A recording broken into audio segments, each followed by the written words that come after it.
بسم اللہ الرحمن الرحیم۔ السلام علیکم ناظرین، آپ دیکھ رہے ہیں ہمارا YouTube channel craze to watch. ناظرین، آج کل ایک ڈرامہ عوام میں بے حد مقبول ہے جس کا ایک کردار ارطغرل یا ارطغرل غازی کے نام سے مشہور ہے۔ جہاں پہ اس کردار سے والہانہ محبت نظر آئی، وہیں پر اس کردار کی بے جا مخالفت بھی دیکھنے میں آئی ہے۔ آج ہم اس کردار سے جڑے چند حقائق سے پردہ اٹھائیں گے۔ ناظرین، 13ویں صدی کے اس کردار پر 2020 میں ڈرامہ بنانے کی ضرورت کیوں محسوس ہوئی؟ کیا واقعی یہ ڈرامہ مسلمانوں کی تقدیر بدل سکتا ہے؟ 70 سال فلم انڈسٹری پر راج کرنے والی ہالی ووڈ اور بالی ووڈ ایک ترک ڈرامے کو لے کر اتنا حواس باختہ کیوں ہے؟ اس کردار کا موجودہ صورتحال سے کیا تعلق ہے؟ ناظرین، دراصل یہ کردار آج کا نہیں، بہت پہلے کا ہے۔ ناظرین، 13ویں صدی میں خوارزم میں ایک کائی قبیلہ آباد تھا جس کا سردار شاہ سلیمان تھا۔ شاہ سلیمان کے 4 بیٹے تھے اور اس کے تیسرے نمبر پر بیٹے کا نام ارطغرل تھا، جس کے نام پر یہ ڈرامہ بنایا گیا جو ارطغرل یا ارطغرل غازی کے نام سے مشہور ہے۔ ناظرین، خوارزم میں منگولوں کی تباہی کی وجہ سے کائی قبیلے نے وہاں سے ہجرت کی۔ راستے میں شاہ سلیمان کی ڈیتھ ہو گئی۔ اس کے بعد ارطغرل غازی کو قبیلے کا سردار بنایا گیا۔ ارطغرل قبیلے کو لے کر ترکی کے مختلف علاقوں میں گھومتے ہوئے جب انقرہ پہنچا تو وہاں 2 قبیلوں کے درمیان جنگ جاری تھی۔ سلطان علاؤ الدین مسلمانوں کی قیادت کر رہا تھا، جبکہ دوسری طرف تاتاریوں کی فوج تھی۔ ارطغرل پہلے سے ہی تاتاریوں کے مخالف تھا۔ اس نے سلطان علاؤ الدین کا ساتھ دیا، اپنے 400 ساتھیوں کے ساتھ تاتاریوں پر وحشیانہ حملہ کیا اور انہیں شکست دی۔ سلطان علاؤ الدین نے ارطغرل کی بہادری کو دیکھتے ہوئے اسے سرداری کی پیشکش کی۔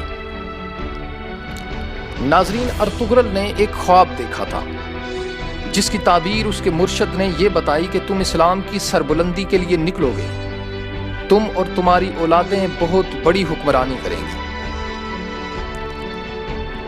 ناظرین، عثمان نے خلافت عثمانیہ کی بنیاد رکھی۔ 650 سال تک ترکوں کی حکمرانی 3 بر اعظموں تک قائم رہی۔ جنگ عظیم اول میں شکست کے بعد خلافت عثمانیہ زوال کا شکار ہوئی۔ بالآخر 1923 میں ترکی اور ان کے حریفوں کے درمیان معاہدہ لوزان طے پایا۔ لوزان سوئٹزرلینڈ میں واقع ہے۔ اس معاہدے کے تحت ترکی کو بے شمار پابندیوں کا سامنا کرنا پڑا۔ ناظرین، خلافت عثمانیہ کا خاتمہ کر دیا گیا، ان کے جانشینوں کو قتل کر دیا گیا، ان کی جائیدادیں ضبط کر دی گئیں، مدنیات نکالنے پر پابندی عائد کر دی گئی، یہاں تک کہ تیل کے ذخائر ہونے کے باوجود ترکی تیل نہیں نکال سکتا۔ اسلامی قوانین کا خاتمہ کر دیا گیا۔ اذان عربی میں دیے جانے پر پابندی لگا دی گئی۔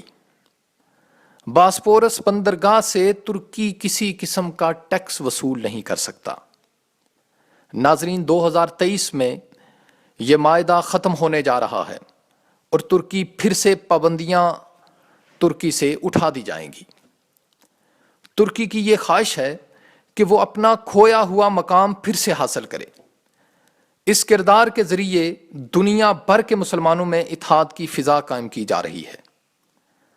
طیب اردگان فلسطین، برما، کشمیر اور دنیا بھر میں بسنے والے مظلوم مسلمانوں کی آواز بن کر ابھر رہے ہیں۔